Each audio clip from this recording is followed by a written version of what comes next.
Good morning students. Now we continue our chapter 3 kinematics and today's our topic is equation of motion.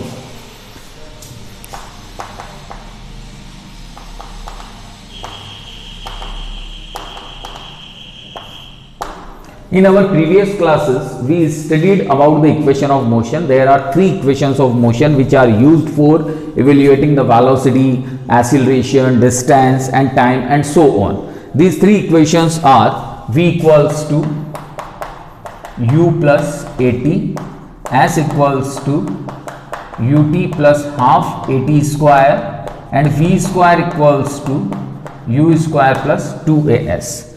These three equations of motion are evaluated by the two methods. The first method is the graphical method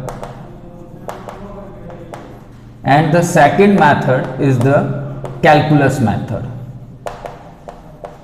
So there are the two methods by which we evaluated the equation of motion. Okay, now we using the graphical method. Firstly we take an object which are situated at initial time t equals to 0 with initial velocity u. तो सबसे पहले we have an object which at initial time with initial velocity u. Now after some time t, it moving with velocity v, but this velocity becomes uniform because acceleration is uniform. We suppose that the acceleration is uniform, so the u and so the graph in between the velocity and time becomes a straight line. Why? Because the acceleration is uniform. Acceleration, what is acceleration? Acceleration is the change in velocity with respect to time. If acceleration is uniform, that means time के respect में velocity equally change हो रही है. अगर acceleration uniform रहेगा तो इसका मतलब क्या हुआ कि एक्सेलरेशन के यूनिफॉर्म होने का मतलब है कि वेलोसिटी और टाइम इक्वल प्रोपोर्शन में चेंज हो रहे हैं, दोनों डायरेक्टली प्रोपोर्शनल हैं. और when the two quantities becomes directly proportional then we draw a straight line curve. तो ये जो आप ग्राफ प्लॉट कर रहे हैं, ये किस किस के बीच में ग्राफ प्लॉट कर रहे हैं? ये आप ग्राफ प्लॉट कर रहे हैं वेलोसिटी एंड टाइम के बीच में. तो initial at t equals to 0 velocity कितनी थी ऑब्जेक्ट की u, आफ्टर टाइम t इसकी वेलोसिटी कितनी हो गई आपकी v. Okay, this one. ठीक है, और इस पूरी कंडीशन में यूनिफॉर्म कौन चल रहा है? एक्सेलरेशन. तो now the acceleration becomes uniform. तो यहां पर हम इसको नाम दे देते हैं, this is q, this is s and this is t and here this is o. तो फॉर इवेल्युएटिंग, सबसे पहले फॉर इवेल्युएटिंग एक्सेलरेशन, क्योंकि यूनिफॉर्म एक्सेलरेशन हमने कंसीडर किया है, सपोज किया है, एंड फिजिक्स ये कहता है कि जिस चीज को आप सपोज करते हो सबसे पहले आपको उसको इवेल्युएट करना पड़ेगा. तो for evaluating acceleration we evaluate slope of curve. ठीक है, तो स्लोप क्या होता है? स्लोप का मतलब होता है कि ये जो कर्व बनाया है आपने, ये जो स्ट्रेट लाइन है, ये स्ट्रेट लाइन इस एक्सिस के साथ कितना एंगल बना रही है, कितने एंगल पर ये इंक्लाइंड है, this is called the slope. And slope is always evaluated in terms of tan theta. Slope हमेशा किस फॉर्म में निकाला जाता है? tan थीटा में. तो for evaluating acceleration we evaluating the slope, then m equals to tan theta equals qs upon us. और ये किसके इक्वल होगा? आपके एक्सेलरेशन के इक्वल होगा. This is equals to the acceleration. क्यों होगा एक्सेलरेशन के इक्वल? क्योंकि सिंपल सा कॉन्सेप्ट है कि अगर मैं base perpendicular upon base, tan theta equals क्या होता है? Perpendicular upon base. परपेंडिकुलर कौन है तुम्हारा? वेलोसिटी. समझना ध्यान से, परपेंडिकुलर कौन है तुम्हारा? वेलोसिटी. बेस कौन है तुम्हारा? टाइम. तो वेलोसिटी अपॉन टाइम मिलकर क्या बनता है? एक्सेलरेशन. तो इसका मतलब इसका स्लोप किसके इक्वल हुआ? एक्सेलरेशन के. ओके, तो now the value of qs, तो qs, तो ये डिस्टेंस किसके इक्वल होगी? इन दोनों के डिफरेंस के. तो a equals to v minus u. Now the us, ये डिस्टेंस किसके इक्वल होगी? t माइनस 0 के. तो v minus u equals to 80, then v equals to u plus 80. तो this is your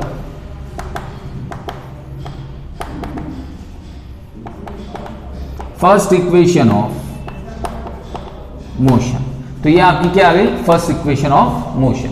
got it? Okay, now when we evaluated the first equation of motion by the graphical method, तो we use this method also for evaluating the second equation of motion. तो ये equation of motion हमने evaluate कर ली है, first equation. Now we evaluate the second equation. Second equation में आप क्या देख रहे हैं यहाँ पर, s क्या है, distance. Distance की अगर हम बात करते हैं तो distance का फॉर्मूला क्या होता है, velocity into time. Distance का फॉर्मूला velocity into time. तो this is velocity and this is time. तो इन दोनों का जो मल्टीप्लीकेशन आएगा वो मल्टीप्लीकेशन किसके इक्वल होगा, डिस्टेंस के इक्वल होगा. तो यहां पर सबसे पहले हम क्या करते हैं, अब थोड़ा सा और समझना पड़ेगा हमें यहां पर कि ये तो है आपकी वेलोसिटी, ये है आपका टाइम. तो जब आप इन दोनों को मल्टीप्लाई करोगे वेलोसिटी इनटू टाइम को, तो इसका मतलब ये हुआ कि ये तो हो गई आपकी लेंथ, ये हो गई आपकी ब्रेड्थ. तो लेंथ इंटू ब्रेड्थ मिलकर क्या बनता है, एरिया. इसका मतलब आपको ये डिस्टेंस निकालने के लिए इस ग्राफ का एरिया निकालना पड़ेगा. अब क्वेश्चन ये राइज होता है कि इस ग्राफ का एरिया कैसे निकालें. तो अगर हम यहां पर इस फिगर को ध्यान से देखते हैं तो we have the two shapes, this is first and this is second. We have the two shapes, first one is the rectangle and second one is the first one is the triangle and second one is the rectangle. So for evaluating the S equals to area of UQS plus area of USTO. तो दो area हो गया हमारे पास में, UQS and USTO. Okay, तो UQS, area of UQS, तो triangle का area क्या होता है, half into base into height, ये होता है. ठीक है, तो 1/2 बेस तो क्या है तुम्हारा US और हाइट क्या है QS, प्लस रेक्टेंगल का एरिया क्या होता है, लेंथ इंटू ब्रेड्थ, तो OU इंटू OT. ठीक है, तो 1/2 US तो हो गया आपका वापस V minus U into QS हो गया T, सॉरी QS तो हो गया आपका V माइनस U और US हो गया T माइनस 0. ठीक है, प्लस OU कितना हुआ, ये सिंपल U माइनस 0 इंटू ये T माइनस 0. ठीक है, तो अब यहां जब हम इसे सॉल्व करेंगे तो U और T, ये तो UT हो गया, प्लस हाफ. अब V minus U, first equation देखिए, फर्स्ट इक्वेशन क्या थी जो हमने निकाली थी, this one, this is first equation. तो अगर मैं यहां से V माइनस U की वैल्यू निकालता हूं तो V माइनस U की वैल्यू किसके इक्वल आती है, AT के इक्वल. तो here we put the value of V minus U, तो AT और इंटू T, तो ये क्या बन गया, AT स्क्वायर. तो this is your second equation of motion. तो यहां से आपकी ये second equation of motion evaluate हो गई. ठीक है, now we evaluated the third equation of motion. बहुत सिंपल है, कुछ भी नहीं है, सिर्फ सिंपल मैथ चल रहा है. ओके, तो for evaluating the third equation of motion again we use the first equation of motion. तो we know that V minus U equals to AT, then T equals to V minus U by A. This is the value of T. Okay, now put equation 3 in 2.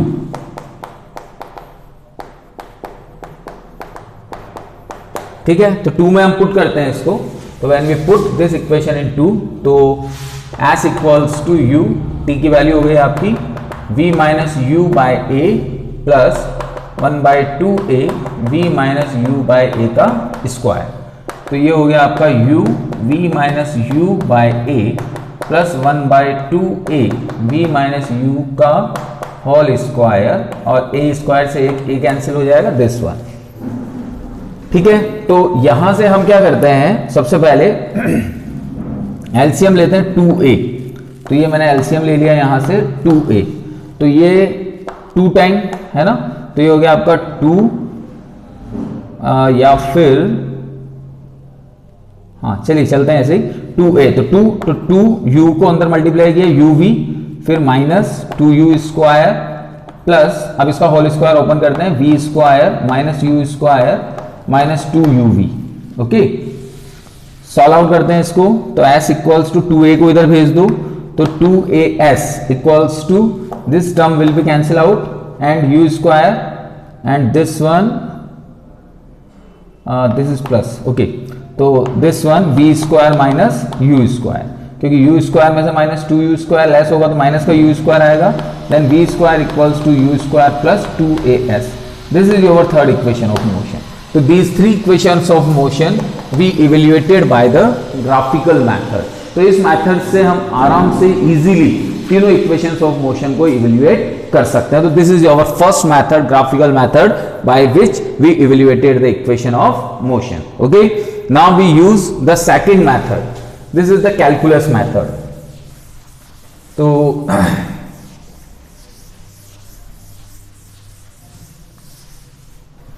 Second method is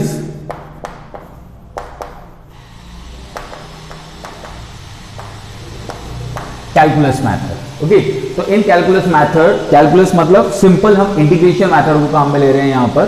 तो integration method से हम लोग इसको solve करेंगे. तो सबसे पहले तो वी नो दैट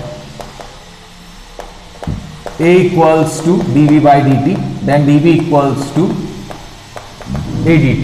ओके, हम लिखते हैं यहाँ पर एट t इक्वल्स टू 0, जो वेलोसिटी है वो है u, and at t equals to t, v equals to v. Okay, तो now integrate equation 1 both side. तो बोथ साइड हम इसका इंटीग्रेशन करते हैं. तो now this is dv equals to a dt, then u to v, then 0 to t. तो dv का simple integration v होगा. ओके, देन a dt का सिंपल इंटीग्रेशन t होगा, then v minus u equals to a t minus 0, then v minus u equals to at, then v equals to u plus at. This is your first equation of motion by the using the calculus method, by using the simple integration method. Okay, now we evaluated the second equation. Second equation is s equals to ut plus half at square. तो again अब acceleration लिया था हम लोगों ने, तो again अब velocity का फॉर्मेट लेते हैं यहाँ पर. तो again v equals to dx by dt, then dx equals to v dt. Okay, तो वापस वही चीज कि at t equals to 0, x equals to x1 and t equals to t, x equals to x2. यह position है कि initial t equals time 0 पर तो पोजीशन x1 थी और t इक्वल्स t पर x2 हो गई. तो यहां पर दिस इज x1 से x2 equals to v dt, this is 0 to t. Okay, तो here we see that v dt. तो here v dt is the v equals to u plus at. Okay. We change some phenomena here. dx equals to v की value put कर देते हैं यहाँ पर u plus at. Okay, तो now dx equals to u dt plus a t dt. Okay, तो at t इक्वल्स 0 अब हम पुट करते हैं position x equals to x1 and t equals t, x equals to x2. Okay, तो when we integrated it, then both side integration. ठीक है, तो यहां जब इंटीग्रेशन हमने किया then x1 to x2 dx equals to u dt 0 to t plus a t dt 0 to t. Now dx का integration is simple x, then x1 to x2 equals to u dt का integration simple t 0 to t plus a, this is t square by 2, this is 0 to t. Okay, now this one is x2 minus x1 equals to here u, this is t minus 0 plus 1 by 2a, this is t square minus 0. This x2 minus x1 represent the change in position, and change in position is called the distance or displacement. Then this is s equals to ut plus half of at square. This is your second equation of motion. So again we see here कि velocity क्या होती है, change in position, then we multiply dx equals to v dt, dx equals v की value by the first equation of motion, v equals to u plus at, then this one separate कर दिया, इनको हमने integrate कर दिया दोनों तरफ. Limit ली हमने कि इनिशियल टाइम t इक्वल्स 0 पर पोजीशन x इक्वल्स x1 थी एंड t इक्वल्स t पर पोजीशन x इक्वल्स x2 थी. Now this one integration limit put कर दी, dx का इंटीग्रेशन सिंपल x होता है, then x1 to x2 u, dt का इंटीग्रेशन t होता है 0 to t, then t dt is t square by 2 this one. Now putting the limit, higher limit minus lower limit, higher limit minus lower limit, higher limit minus lower limit, then this one. So this is your second equation of motion. Okay, now we evaluated the third equation of motion again. तो again acceleration equals होता है dv bye dt, तो इसमें हम थोड़ा सा changes करते हैं, this is dx by dt कर देते हैं हम इसको, dx से मल्टीप्लाई कर दिया, कोई इशू नहीं है, देन dx बाई dt मिलकर बना आपका v, then dv by dx, this is a. Okay, तो नाउ क्रॉस मल्टीप्लाई करते हैं हम इसको, तो क्रॉस मल्टीप्लाई जब हमने किया इसको तो a dx equals to v dv, ठीक है, या हमने क्रॉस मल्टीप्लाई कर दिया, a dx equals to v dv. तो हम यहां पर ये कहते हैं कि वही वापस 8, जब हम वेलोसिटी की बात करते हैं तो जब हम पोजीशन लेते हैं किसी भी चीज की, जब हम पोजीशन लेते हैं तो हम कहते हैं कि 8x equals to 0, initial position पे वेलोसिटी थी u एंड फाइनल पोजीशन पर वेलोसिटी थी v. ओके, तो a, this is dx 0 to x equals to v, then dv, this is u to v, sorry v dv तो अंदर ही रहेगा. Okay, तो यहां पर अगर हम थोड़ा सा ध्यान दें तो x अगर हम लेते हैं तो x जनरल डिस्टेंस हम यहां पर कंसिडर कर रहे हैं, तो ये तो हो गया आपका, और ये हो जाएगा v square by 2 v to u. Now put the limit, तो लिमिट जब हम पुट करेंगे तो a x minus 0 equals to 1 by 2, पहले upper limit minus lower limit, 2 को इधर मल्टीप्लाई करते हैं, then v square minus u square equals to 2ax and u square plus 2ax. This is your third equation of motion. तो इस तरह से simply calculus method से भी हम लोग इक्वेशन ऑफ मोशन इवेल्युएट कर सकते हैं. तो जो जनरली हमारे जो क्वेश्चंस आते हैं, जनरली क्वेश्चंस कैसे आते हैं, जनरली क्वेश्चंस आते हैं हम लोगों के कि आप ग्राफिकल मेथड से या फिर सिंपल कह सकते हैं हम कैलकुलस मेथड से इक्वेशन ऑफ मोशन को इवेल्युएट कीजिए. तो आप इन दोनों में से किसी भी एक मेथड को अडॉप्ट करके इक्वेशन ऑफ मोशन को इवेल्युएट कर सकते हैं. ओके बेटा, थैंक यू.